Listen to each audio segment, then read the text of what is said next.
Haddaba daawada si aan sheekada u fahanno iyo qaabka dhaca uu u dhacay, waxa aan muuqaalka ugu kala qaadayaa laba qaybood. Qaybta koowaad waxa aan kugu sharaxayaa qaabkii ay dhaca u geysteen tuugada. Qaybta labaadna waxa aan kugu sharaxayaa qaabkii ay FBI u xallisay kiiskan una soo qabatay tuugadii dhacaas geysatay. Assalaamu calaykum waraxmatullaahi tacaala wabarakaatuh. Kusoo dhawaada asxaabta qaaliga ah Grace Channel. Haddii ay tahay markii ugu horreysay ee uu soo gaaray muuqaalkan, fadlan channelka subscribe saaro, dambaleelkana furo, like inoo saar, share waa inoo dhiirigelin si aan u helno asxaab sida adiga oo kale u qiimo badan. Haddaba mawduucayna aan u guda galne, maanta mawduucayna waxa uu ku saabsan yahay tuugadii dhaca u geysatay bangiga lagu magacaabo United California oo ku yaalla gobolka California ee waddanka Mareykanka. Haddaba tuugadan ayaa bangiga dhaca u geysatay 24 March 1972 xilli habeenimo ah. Haddaba subaxii Isniinta ayaa maamulihii damcay in uu furo qasnadii bangiga, taasoo u furmi weyday. Waxaa loo wacay dadka qasnada ku shaqada leh ee cilad bixiya. Waxa uu bangiga soo gaaray 20 daqiiqo kadib.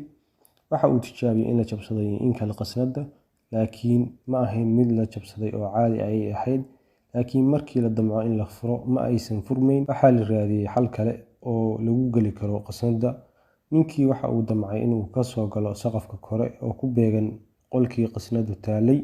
Waxa uu arkay saqafkii oo qayb ka mid ah la jaray, oo saqafka waxaa ku xigay shub loogu talagalay haddii saqafka lasoo dhaafo in aan loo gudbin.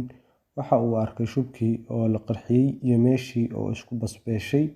Waxaa la ogaaday in meesha la jabsaday oo xalay loo soo dhacay, laakiin dadka meesha joogay waxaa ka yaabiyey waxa ay ahaayeen in aan la ogaan goorta dhaca la geystay. Kaamiradu aysan qaban, gambaleelkii loogu talagalay qasnada uusan dhawaaqin. Meesha daqiiqado kadib waxaa soo gaaray booliiska iyo FBI-da dalkaas oo dambi baaris meesha ku sameynayay. Haddaba daawada si aan sheekada u fahanno iyo qaabka dhaca uu u dhacay, waxa aan muuqaalka ugu kala qaadayaa laba qaybood. Qaybta koowaad waxa aan kugu sharaxayaa qaabkii ay dhaca u geysteen tuugada.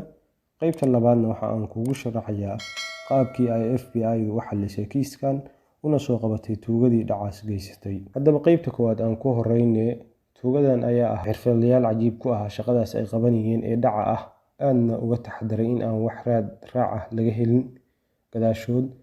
Waxa ay sameeyeen waxa ay ku hormareen in ay joojiyaan shaqadii gambaleelka, oo waxa ay ku shubeen walax dareere ah taasoo qaboojisay gambaleelkii ama alarmigii una diiday inuu dhawaaqo haddii ay dhaqaaq yar sameeyaan.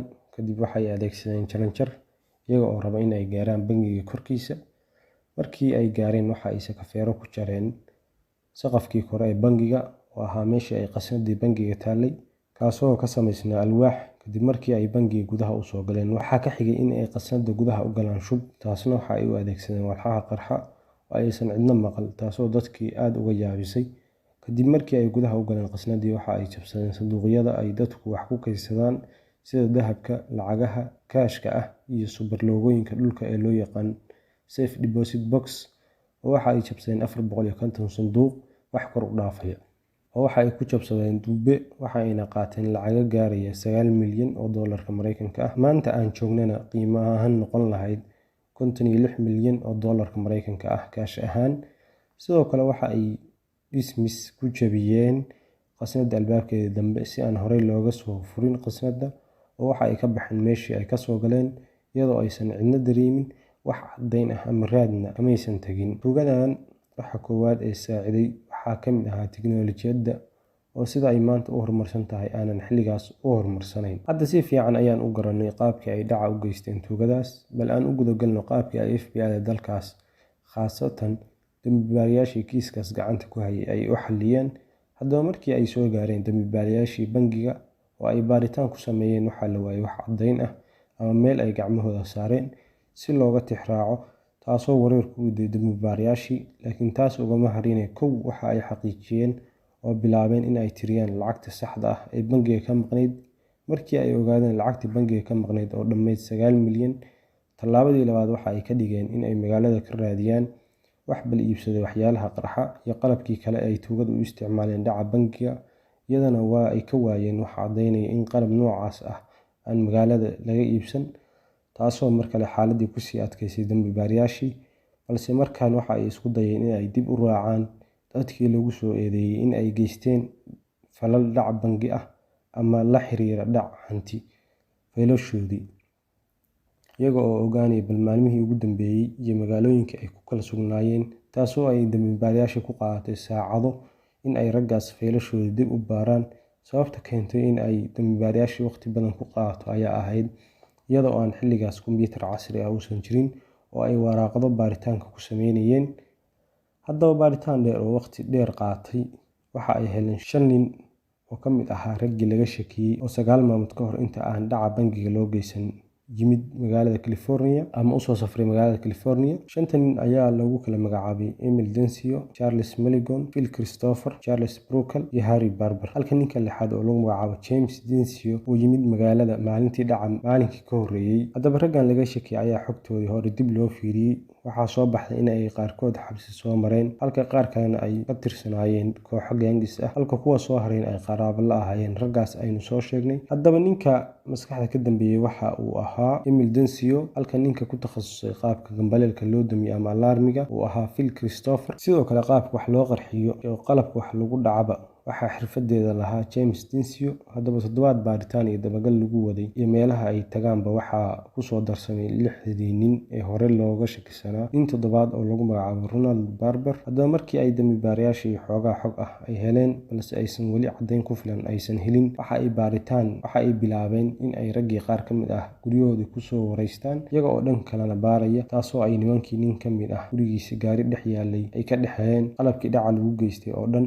taasoo ay dambiilayaashii xireen ninkii ugu horreeyay oo lagu magacaabo Charles Milligan, balse waxa uu diiday inuu wax xog ah uu bixiyo, balse waxa ay wadeen in ay sii baaraan guryihii ay degnaayeen ama ay degeen nimankan. Waxa ayna heleen guri ay degeen maalmo ka hor inta aysan dhac geysan. Markii ay baaritaan ku sameeyeen wax badan oo caddayn ah waa ka waayeen, laakiin hal khalad ayay sameeyeen, kaasoo ahaa in alaabtii cunnada ay ku cuneen ay meeshii uga tageen, taasoo rag kale farahooda laga helay. Sidoo kale waxaa soo gaaray dambiilayaashii xog ah in lacagtii qaar ka mid ah meel lagu aasay, iyagoo markii ay meeshii qodeen ka helay lacago milyan gaaraya, halka nin daris la ahaa Emil Densio uu soo wacay booliiska una sheegay inuu halkan Emil lacag ku aasay, halkaas oo iyana laga soo saaray lacagtii hartay, taasoo keentay in markaan raggii toos loo soo xirxiro maxkamadda la hor keeno. Markii maxkamadda la hor keenayna waxa ay qirteen in ay dhacan ka dambeeyeen, taasoo maxkamaddu markii ay aragtay caddaymihii la hor keenay iyo qirashadii ay iyaguna qirteen u xukuntay inta u dhaxaysa 15 ilaa 20 sano. Daawada adigu maxay kula tahay dhaca noocan ah? Sidee u aragtaa qaabka ay u xaliyeen FBI-da dalkaas? Fadlan haddaad muuqaalkan ka heshay like inoo saar, sheertaadu way noo dhiirigelin, channelkana subscribe saaro si ay kuu soo gaaraan muuqaalada aynu soo gelino. Mahadsanidin. Ar-Rahman Ar-Rahim Al-Malik